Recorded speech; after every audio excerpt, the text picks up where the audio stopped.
गुरु प्यारी साध संगत गुरु वालों नवाजी फतेह का जवाब फतेह नाल। श्री वाहिगुरू जी का खालसा श्री वाहिगुरू जी की फतेह। सब कलाकार भैनों ने मेरी ड्यूटी लगाई है कि मैं उन्होंने वालों अपने विचार रखा और सारे कलाकार इस मंच के उत्ते सिर्फ इस मोर्चे नूं मत्था टेकन वास्ते उन्होंने नतमस्तक होने वास्ते आए हैं। साडा फर्ज बनता कोई फनकार बन के अज इस स्टेज ते आया है। मेरा बाप किसान है, मेरा दादा किसान है और मेरे नाल नाल जिन्ने भी तुसी कलाकार देख रहे हो सब किसानी जिम्मेदारी परिवार दे नाल संबंधित ने। और तुहाडे विचों कल्ला कल्ला बंदा जिहड़ा पंजाब नाल ताल्लुक रखदा है वो जमीन दे नाल ताल्लुक रखदा है। अज असीं इस करके नहीं आए कि सानू फलाना बंदा लैके आया तो चार बंदे गड्डी च बह के आए हैं। असीं इस करके आए आ क्योंकि साडियां रगां दे विच ओ खून है जो कहंदा सिंह सिर कटवाउणों नहीं मुड़दे ते मुड़ जांदे मूंह तलवारां दे। ये दुनिया कलमे पढ़दी है ते ना सिर लथिया सरदारां दे। साडा ओ गुरु सीगा जिहड़ा शीश दे के भी धड़ दे नाल महाराज दे चरनां दे विच नतमस्तक होण दे लई गया सीगा। और इस मोर्चे ने ਇਹ सिद्ध कर दिता है कि असीं किन्ना कौमां दे वारिस हां। जे अज खून रौना मारिया ते कदों मारेगा। और मैनूं लगदा कि ये मोर्चा महाराज ने बख्शिया क्योंकि जिवें कन्वर जी ने गल की कि साडी कौम नूं अपना विरसा भुल गया सी कि साडे असीं उन्हां लोकां दे असीं तेग दी धार ते तुरन वाले ते मता परवाह की सब कंडियां दी किते हौसला ना साडा जग परखे ते गुरती मिलीए खड़क दे खंडियां दी। संदे असीं उन्हां कौमां दे वारिस हां ते धाक जिन्हां दी काबल तक चुलाए झंडियां दी। ये उन्हां कौमां दे वारिस ने। इस करके इस जगह ते अज मैनूं लगदा कि पिछले किन्ने सालां च पहली बारी पंजाबियां नूं ये मौका मिलिया और इतिहास गवाह है। तुसीं इतिहास के पल्ले फोड़ के देख लो जदों जदों हिंदुस्तान दे विच संघर्ष शुरू होया है, जदों जदों किते भी दुनिया दे विच बीज पनपिया ते उसदा बीज जिहड़ा है वो पंजाब दे विचों पनपिया। और किसानी मोर्चे दा जिहड़ा पूरे हिंदुस्तान नूं नुकसान सी वधाई दे पात्र ने सारियां जथेबंदियां जिन्हां किसानां ने इस बीज नूं हिंदुस्तान दे विचों पंजाब चों शुरू कीता ते ओह अज बल रहा है। और अगर ये फैसला छेती ना होया तो इहदियां लाटा हिंदुस्तान की पूरी दुनिया वेखेगी। एक बार लोगों को पता लग जाएगा कि एक कौम किन्ना योद्धियां दी किन्ना सूरबीरां दी है। ये वो कौम है अगर मोदी साहब तुसीं राज करना है ना तुहानूं शौक है राज करन दा। तुसीं कहंदे हो 25 साल 50 साल 100 साल मेरे वर्गा कोई नहीं तो राज करना है तो फिर सरदारां दे महाराजा रणजीत सिंह दा राज दियां किताबां पढ़ के पढ़ कर दे।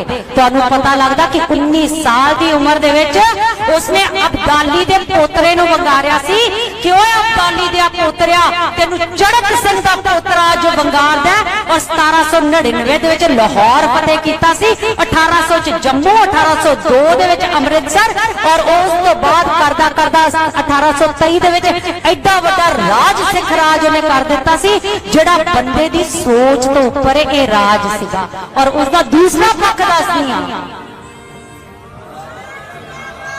और उस राज का दूजा पक्ष दसदी कि जदों अकाल पिया सी महाराजा रणजीत सिंह दे राज दे विच ते पता की कीता सी उन्हें धादे वांगू गदामां ते जिंदरे नहीं मार दिते। उन्होंने किसानां दे गले नूं नहीं सी पै गया। उन्हें अपने अनाज के भंडार खोल दिते सी। एक बजुर्ग माता सी वो अपना लोहे का तवा लेके आई, बहुत सारे ने कहानी पढ़ी हुई तो उहदे पैर दे नाल रगड़न लग पई।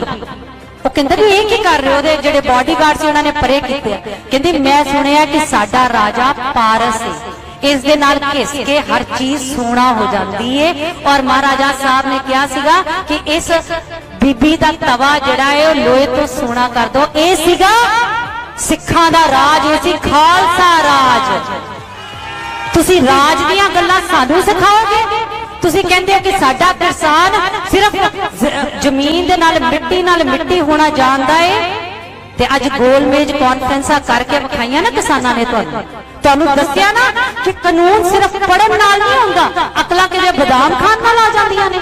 कानून पढ़न नाल नहीं आउंदा। पुराने बुजुर्ग ने जिहड़े सिर्फ वकीलां नूं ना पढ़ के दस दिंदे ने कि इत्थे आ नुकता है, आ करेगा तो तू केस जित जाएगा, वो बुजुर्ग ने। और बुजुर्गां ने जिहड़ा साडियां ने अपनी आउण वाली पीढ़ी दे लिए एक मिसाल इस किसानी दे विच पैदा की है। मैं कहनी हाँ इन्हां ने आउण वालियां नस्लां नूं दस दिता है कि साडा इतिहास की है और असीं किन्ना योद्धियां दी औलाद आ। और ये महीना साडे ते महाराज ने मैनूं लगदा एक बारी इस करके साडे ते ये संकट पाया है ताकि साडी कौम दीयां सुत्तियां ज़मीरां जागण, अड़क जागे कि असीं सिर्फ पग्गां बन्नणियां पोचवियां नहीं जानदे, इन्हां पग्गां दे पिछे किहड़ियां कुर्बानियां ने। कहंदे अपने दन पे होते हैं चंद लोग जो इतिहास बनाते हैं, जाके पूछ ले सरहंद से, टूट गया जो मासूमों के हौसले तोड़ते तोड़ते। पूछ ले दीवार सरहंद से जो टूट गया मासूम बच्चों के हौसले तोड़ते तोड़ते। महज वक्त ही कितना लगा उसकी हुकूमत गिराने में। ते इत्थे ते उन्होंने मुगलों नूं नहीं छड्डिया ते तुहाडी ते गल ही कोई नहीं। तुहानूं पहलां असीं करके विखाया होया है कि असीं अपनी आई ते आईए ते किहो जिहा आ जाईए। सो मैं कहनी कि सारिਆਂ ਨੂੰ ਸਾਡਾ ਆਉਣਾ ਪ੍ਰਵਾਨ ਕਰਿਓ। मेरे तो पहला गल की सी कि फनकार सिर्फ इत्थे आके पोस्टां ना पाण, पर मैं एक गल तुहानूं दस दवां, हर फनकार पिछले दो महीने तो अपने सोशल मीडिया ते लगा होया, कोई गाना कट रहा, कोई बोल के पा रहा है। कल मोहाली धरना सी, मैं जाके आई हाँ, गुरलेस जी जलंधर से उत्थे जाके आया, मिस पूजा जिथे लोकल सी उत्थे जाके आई है। इत्थे आउण दा मकसद ये है कि तुहाडी कीती हुई गल सारी दुनिया नूं पता लगदी है, लोग सुनदे ने। पर मैं कहनी हां कि कलाकारां दा इत्थे आउणा जिहड़ा है वो प्रवान करना चाहिए, क्योंकि जोश है साडे अंदर, साडे बाप दा काम है, ये साडे बुजुर्ग बैठे ने, साडा दिल कंबदा है। जे अज भी ना कंबिया तो कदों कंबेगा, क्योंकि बुजुर्गां ने सानू ये लीह पा के दित्ती है कि असीं आईए ते संघर्ष नूं असीं शुरू कीता है, पर नबेड़े पंजाब दी जवानी ने झाड़ना है। ये जिहड़े पूरे कोने कोने दे ऊपर सजे हुए ने, ये बागडोर तुहाडी है। हर बंदे ने, हर फनकार ने माया दे रूप च, काम दे रूप च या गाणियां दे रूप च अपना दसवंध जिहड़ा है इस मौके दे उत्ते पाया, क्योंकि साडे महाराज ने दस्सिया। मैं एक छोटी जी बेनती करना चाहनी हां, इस समाए बीबियां लई, इस समाए जदों अपने बच्चियां नूं असीं इतिहास दसना है, असी अपने बच्चों दियां रगां दे विच साडियां दादियां सानू कहानियां बाबा बंदा सिंह बहादुर दियां, हरी सिंह नलूए दियां, कल्ला बंदा जिन्हें अफगान फतेह किया, ना कोई पहला जम्मिया ना उस तो बाद जम्मूगा, साडी कौम दा वारिस है। ऐसी कौम, ऐसियां मावां ने जम्मे, इहो ਜਿਹੇ बच्चे जमने ने। जननी जने ता भगत जन, जादा दा जासूर, नहीं ता जननी बांझ रहे काहे गवावे नूर। सो ओ मावां ने, ए माई भागो दियां वारसां ने। सो अज तुसीं सारियां बड़ी वड्डी संगत च आईयां हो, और उसी रूप च साडियां सारियां कुड़ियां, साडे सारे फनकार भैन भरा जिहड़े आए ने, क्योंकि सानू दिलों दर्द है। ते मेरी इहो ही है कि एक मैं कोशिश कर रही हां कि जिन्ना भी साडा सिख इतिहास है, सारे कलाकारां दे नाल असीं एक सिख इतिहास दीयां कहानियां एक रूप दे विच YouTube दे उत्ते पावांगे।